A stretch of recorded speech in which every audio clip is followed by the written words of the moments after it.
Hey everybody, it's Jason Blaha here, and I had a subscriber link multiple times this article in the video comments, so I went ahead to take a peek at it, and it's another one of these piece of shit bodybuilding.com articles, and when I actually read it, I am literally fucking shocked. So let me put on my +5 hat of weaponsmithing, work on skilling up my crafting a little bit, and let's talk about this. All right, first of all, the article says double your bench press. You know, it's going to help you double your bench press. That's what this article is going to do.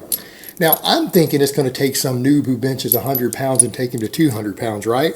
But no, that's not what they say. All the examples they gave in the thing assumes that you're starting with a 220-pound bench press. And it says this will take you to a 440 bench press. All right, where do we even start there?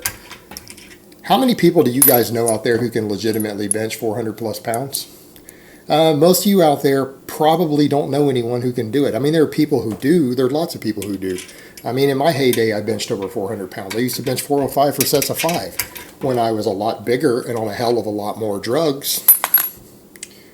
How many drug-free guys out there actually bench 400 pounds? Less than 1% of serious lifters. Less than 1%. How many guys on steroids bench 400 plus pounds, legitimately bench it, where they can touch their chest and press it up? You know, actually touch their chest, not bounce off of it. Guys on drugs, what, 5%? 4%? 3%? And this article is going to take you there. Now, the worst part is the training methodologies are actually impossible. Like, what they break down in this article is actually fucking impossible to do. Because they said, test your max. And let's assume your max is at 220 pounds. Now, they're going to have you bench 3 days a week. I'm cool with benching 3 days a week. That's actually good advice. That's the only decent advice in this entire fucking article. If you stop reading there, you might be okay. You can improve your benching 3 times a week. That's a real good idea. I like that. But they break it down into 2 heavy days and 1 light day every week. Now, the heavy days, what they have you do, get ready for this, the heavy days, it has you do like 8 sets ramping up, all right, doing 15 reps with an empty bar, and then it has you doing something like 10 reps with 135, you know, more than 50% of your max. That's starting to get fatiguing. When you start looking as it's ramping, though, it starts taking you to pretty much rep maxes. What I mean is it says, hey, you do a 5-rep set, a 5-rep set with 85% of your max. Now think about that for a minute.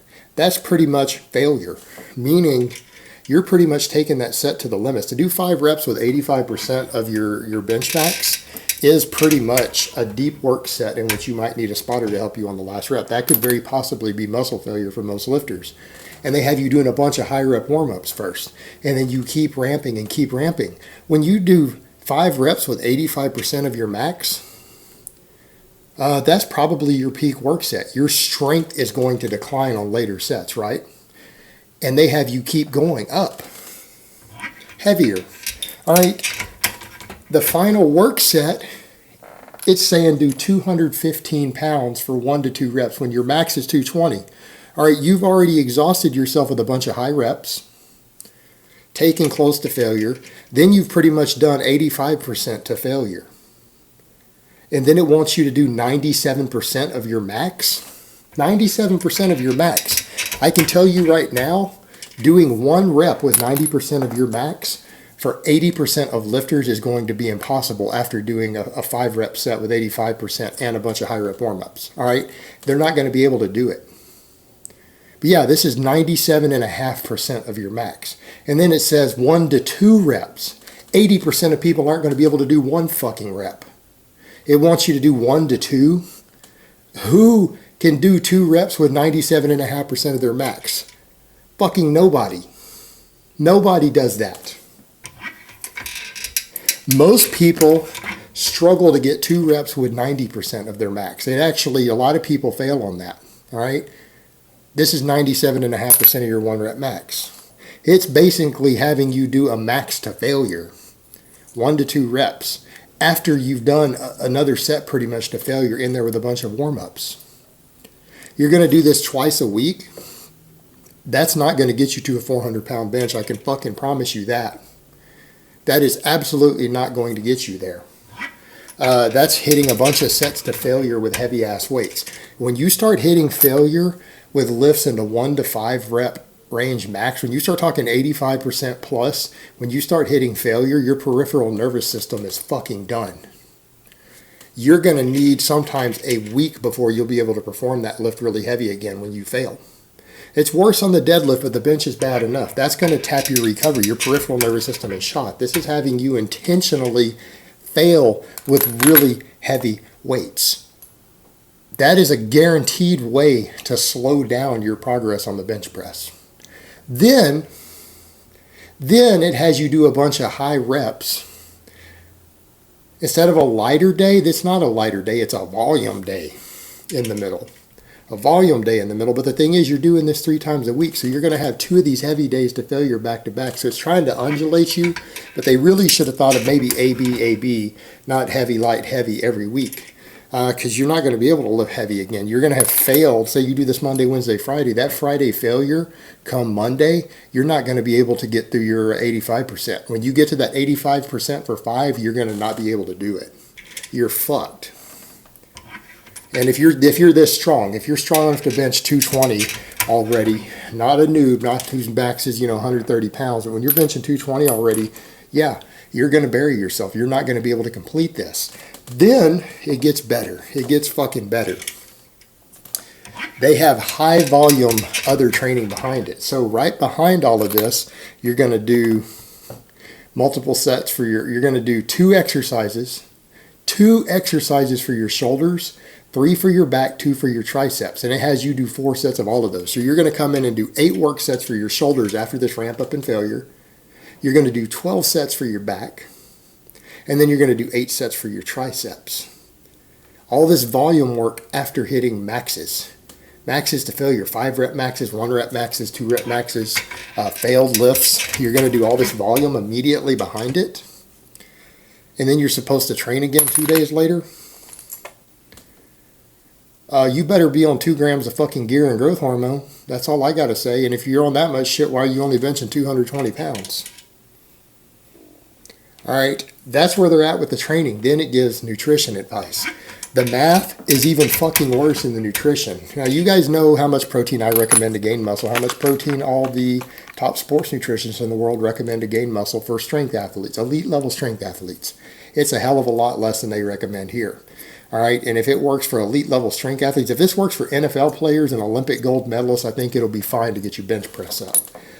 They recommend about almost double the amount of protein they do. They're like, 1 to 1.25 grams of protein per pound of lean body mass. So if you're 180 and about 12% body fat, that's going to be about 160 pounds. So 160 up to about 200 grams of protein, right? That's where they would have you at that range.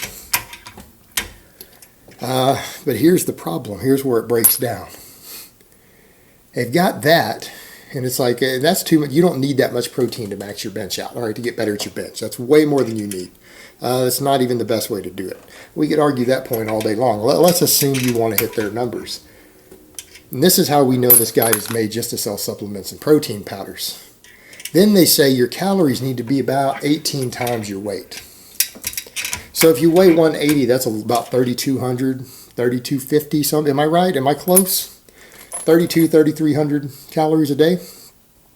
But then it goes on to say you should use a 40-40-20 macro breakdown. Who the fuck uses percentages for their calories? Especially percentages like that. 40% protein. 40 fucking percent protein of 3,200 calories. That's over 1,200. Over 1,200. Yeah. Hell, let me use my calculator. I got my phone here. Fuck it. Let's see. 180 pounds times 18. 3,240, right? Times 40. 1,296 calories from protein. Divide that by 4. That's 324 grams. How you like that? 324 grams of protein. But they're talking about, I'll get 160 to 200, but then their math breakdown says 180 pound guy. If you use their exact breakdown, it's 324 grams of protein. Because Because they didn't say 39%, they didn't say 41%, they said 40%. That's 324 grams of protein. Their math, they can't even do math right in this article. 40% protein, 324 grams, that's almost 2 grams per pound of body weight. No one wants to eat that much fucking chicken every day. So, conveniently, that means that you're going to have to buy their protein powders. So this bullshit article that promises you a bench press that 99% of the population will have zero chance of ever reaching in their fucking life, and 9 out of 10 steroid users won't be able to reach, and the other guys being natural, 9 out of 10 steroid users can't reach. They have you doing a mathematically impossible workout program that you're not going to actually be able to complete. So that's where they have you start.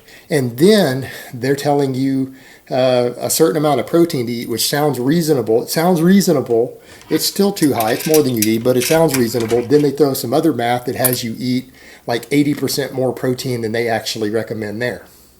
So then they jack the protein up even higher. The whole purpose of this article was to give you an impossible goal and have you buy a bunch of fucking protein powders. That's exactly what we expect from bodybuilding.com.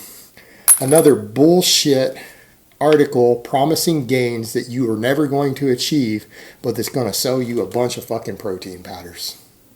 All right, guys, but that's really all I have to say on that today. I hope it's been informative, and I will talk to you guys next time.